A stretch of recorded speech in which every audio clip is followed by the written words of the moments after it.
What's up, everybody?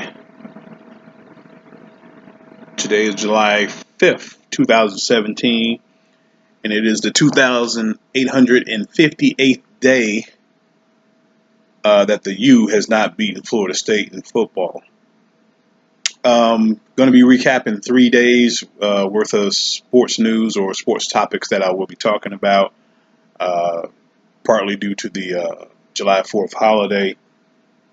And Sunday there wasn't a lot of news, and then, Monday there wasn't a lot of news, and then yesterday was July 4th holiday, so I didn't even get around to it. And then today was just a little extra stuff.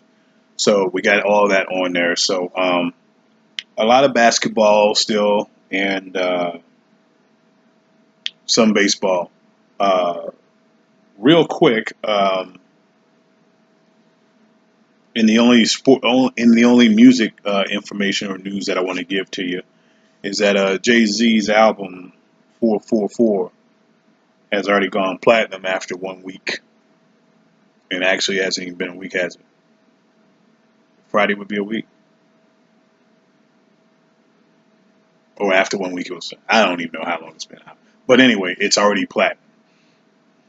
Tell you, marketing is good marketing, and then also having a good following. The years that you've been doing this, a good following that's makes a difference as well. Um, one other music note, kind of a movie and a music note. Love Jones, one of my favorite movies of all time, came out 20 years ago this past week. Uh, and the only reason I included it in the music comments is because the soundtrack was pretty good as well. So, quick shout out to one of the best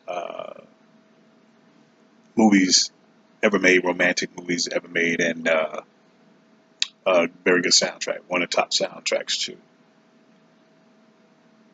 Okay, let's see. I'm trying to see if there's anything on here that's non-basketball before I just start digging through all this stuff. And all of it looks like it's basketball. The only thing I can tell you real quick is that Mike Trout is still doing his rehab stint at Single A Inland Empire for the Angels. He may come back and play a game or two this week before the All Star break. He will not play in the All Star game. He's decided that he's not going to do that, uh, and probably just not put a little too much pressure on him. And so he won't be in the All Star game. Also, Clayton Kershaw won't be pitching in the All Star game because he is going to pitch uh, his turn in the rotation for the Dodgers. That will be on Sunday. And some people say, well, why still he wouldn't pitch? Because the Major League Baseball has a rule that if you pitch the Sunday before the All-Star game, you can't pitch in the All-Star game. And of course, you don't want to cause any wear and tear or injury on the pitch when they do that. And to me, some people say, well, why wouldn't he just not pitch on Sunday? Because he may not pitch again until the 14th if he didn't pitch. And so that would be too long of a layoff. And the other thing is I think it's more important that if you're that close to, if your turn is that close in the rotation, that you should pitch because that counts more towards your team's win-loss total than you pitching in a game like the All-Star game where you may pitch an inning or two. So it just makes sense. And uh, I don't know if Clayton wanted to pitch in the All-Star game, but his manager made that decision for him that he was going to be pitching. And I think that's Dave Roberts. He was going to pitch, was going to pitch on Sunday. So just in case you didn't know why the rule existed, and then also just in case you didn't know how that worked out, that's what's going on. Okay, on the basketball, NBA always got some free agency stuff talk going on. Some of the stuff that happened on Monday, uh, well, not even necessarily Monday, but the Denver Nuggets, the LA Clippers, and the Atlanta Hawks have basically did a three-way trade where the Hawks would send Paul Millsap to the Nuggets, a 3-year, $90 million contract. Paul Millsap said he was not offered a contract by the Hawks. He probably was not offered a contract by the Hawks, but the Hawks weren't going to pay him $30 million a year. A 32-year-old vet, 32-year-old player, even though he's still playing pretty well. $30 million a year for a 32-year-old. Hawks weren't going to do it. And he says, well, the Hawks didn't offer me a contract, but if the Hawks had offered you $20 million a year, would you have taken it? That answer is no. You went to Denver for the money. You had to go to Denver for the money. Why? What other reason would you go to Denver for? To win? Right now, Denver probably ain't even in the top 8 teams. They won a playoff team last year, so they're not even top 18 in the league last year. So enjoy your money, Paul. What would Denver do? They would send Danilo Gallinari to the Clippers, and that would be a sign and trade deal. And Danilo would, I forget what they would sign him for. And I'm trying to find out why I don't have that note, or they haven't given up those numbers yet. So I'm sorry, they haven't given up those numbers yet. And if they did, I just don't have it. And then the Clippers would send Jamal Crawford, a first-round pick in next year's draft, and second-year big man Diamond Stone, who played about 6 games for the Jazz. For the Jazz. It's about 6 games for the Jazz. They would send him. Oh, I'm sorry, 6 games for the Clippers. They would send all 3 of those guys to the Hawks. Jamal Crawford also wants to be bought out by the Hawks so that he can go play for a contender. And there are going to be a lot of people trying to get Jamal Crawford. There have been rumors that Golden State was already looking at Jamal Crawford, but I think now, since they don't know what's going to happen with Jamal, they went ahead and were proactive, and they signed Nick Young, and they could probably still sign Jamal Crawford. But for right now, they have signed Nick Young. That's right, Swaggy P. They signed him to a 1-year, $5.2 million deal. That's under that exemption that they have, mid-level exemption. So Swaggy P is with Golden State, and he's got to be very happy after coming from the Lakers, who's probably been one of the worst teams in the past 3 years. Now he's going to one of the best teams in the past 3 years, if not the best team in the past 3 years. Some people say, well, why would he go to Golden State? Nick Young was 3rd in the league at catch and shoot, and making points from catching and shooting, just catch and shoot.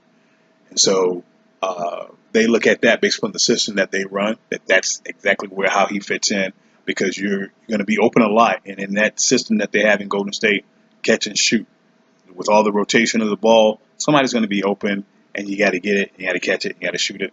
And they say Nick Young was 3rd in that catching and shooting, not set shots, not running off of screens and picks, catch and shoot. Hey, somebody's doing their homework, and it is Golden State. And Nick Young never been afraid to shoot, and he's not a bad player when his mind is right. So, the team players have done wonders going to Golden State. Look at JaVale McGee. A lot of guys they turn it up, and Golden State is adding more shooters. Teams better be ready. Let's see what else we got here. Just a little extra on the Nuggets Hawks Clippers trade. A little factoid: the Hawks in 2015, when they were the 1 seed in the East, they had Paul Millsap, Al Horford, Kyle Korver, Jeff Teague, and DeMar Carroll on that. That was their starting 5. None of the 5 are on that team now, and that was just 3 years ago when they were 2015 when they were the number 1 seed. So that's probably 2 years ago. Yeah, 2 or 3 years ago, however you want to count it. If you count the end of the season or the beginning of the season, so that tells you about, hey, you got to question which way the Hawks are heading. But I think they kind of want to start it all over. But I don't know. So that's interesting in itself. In case you lived under a rock for the past 3 days, Kevin Durant did re-sign with Golden State. 2 years, $53 million. That's about $26.5 million a year. Fits right where they want him to do. He's taken about a $9 million pay cut total that he could have gotten, and so that really helps him out, because when you talk about $9 million, that's how they use it to sign Nick. Well, they had the mid-level exemption, but even to re-sign the point guard. Oh, geez, I can't even remember his name. Anyway, they re-signed the point guard, Sean Livingston, and then also was able to re-sign David West, and also extra money to re-sign Andre Iguodala. So $9 million does go a long way when you think about it.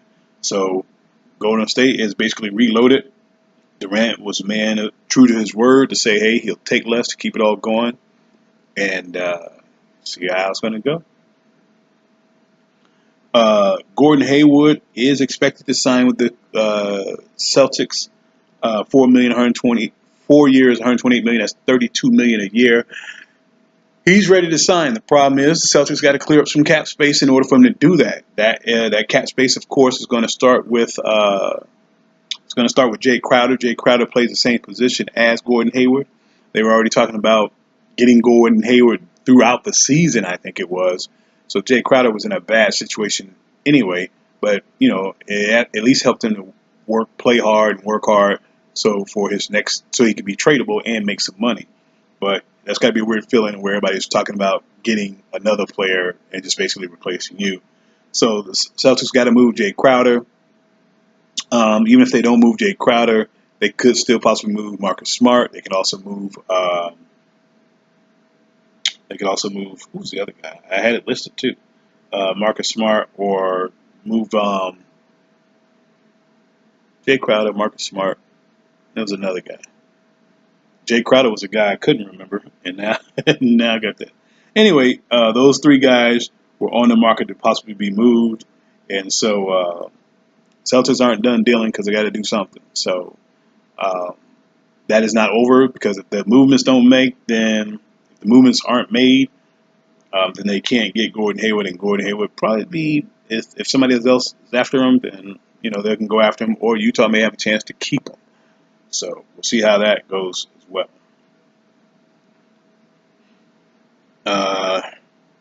Let's see here. The Kings signed Zach Randolph. They went and got the old guys. Went and signed Zebo, 2 years, 24 million total. That's 12 million a year. I still think that's a little bit too much for Zebo. I think Zebo is kind of on his last legs, but hopefully he'll bring some grit to them. So we'll see how that goes. But Zebo on the move from Memphis to Sacramento. Sacramento also signed George Hill, 3 years, $57 million. That is $19 million a year. I thought San Antonio might look at trying to get George Hill, but if George Hill, it was clear George Hill wanted the money. That's $19 million that San Antonio was not going to give him, and probably could not give him, unless they had something on the table to move Danny Green or anybody else. So that was not possible. But George Hill, $19 million a year, he went for the money. Sacramento's not going to be a better team. That's just my opinion. Chris Bosh is done with the Heat. He's finally been able to let Chris Bosh go. I think they did a buyout. So that frees them up money to where they can get some people. Unfortunately, they went after Gordon Hayward and not able to get him. They could still be in play if Boston cannot move and get stuff done for Gordon Hayward. So you never know. But right now, Boston's trying to do that sign and trade. So I don't know if the Heat is necessarily out of play for it, but I do know that they are done with Chris Bosh. And so far, what they have done with that is they've signed Dion Waiters, 4 years, $52 million, so that's $13 million a year to get Dion Waiters. They still needed a shooter, and so they got a shooter. Now they're probably in the market for a big with Chris Bosh gone, but they've been used to playing without Chris Bosh already, so I don't think it's going to be much of a difference except for some financial relief for the Heat. Otto Porter is in big demand. I think the Nets have made an offer to him, 4 years, $106 million. I think I reported before that the Wizards were trying to get him. Wizards has 48 hours to match that offer because he is restricted. So they can match it, and if they match it within 48 hours, then they pay him. They pay Otto that amount. If not, Otto could be a Brooklyn Net. 4 years, $106 million. That's 26. Yeah, I did do the numbers on this one before. $26.5 million a year for Otto Porter. Yeah, Otto Porter, $26.5 million, and everybody been trying to move him. Come on, Brooklyn. Come on, Brooklyn, tighten up. Richard Jefferson says he plans to be back for his 17th season in Cleveland, and he gets the special discounted rate of $2.5 million. So Cleveland likes that amount, likes that fact that he's coming back for that. I think if they had released him, then if they brought anybody else on, They would have to use their mid-level exception to get somebody else or pay the league minimum. By Richard Jefferson coming back, it's $2.5 million. It's a possibility they could trade him and make him tradable, but also they don't have to use any mid-level exception to bring him to bring anybody else on. They got that small forward still. So Richard Jefferson is a benefit for him to come back, but Richard Jefferson about done. He looked a little bit slower this year than he did, last year or the year before. And then in the regular season and in those first 3 playoff games, everybody looked a little fast before they ran into Golden State. Nobody looked like they could keep up with Golden State on Cleveland's team. So that was interesting right there. So that is all on the sports front. I'll keep you posted if anything else comes up. My fantasy football leagues, I got them going. You'll probably get updates on those as well because I just like talking sports. But that'll be in the future. I'll be running 6 leagues this year, and so it'll be pretty interesting. One of them's going to be a keeper league. It's going to be a lot of fun. But yeah, if anything else comes up, we'll let you know. Baseball, basketball, that's probably the big headline so far. But that's all we have for now. So y'all take care. God bless. And free Colin Kaepernick. Peace.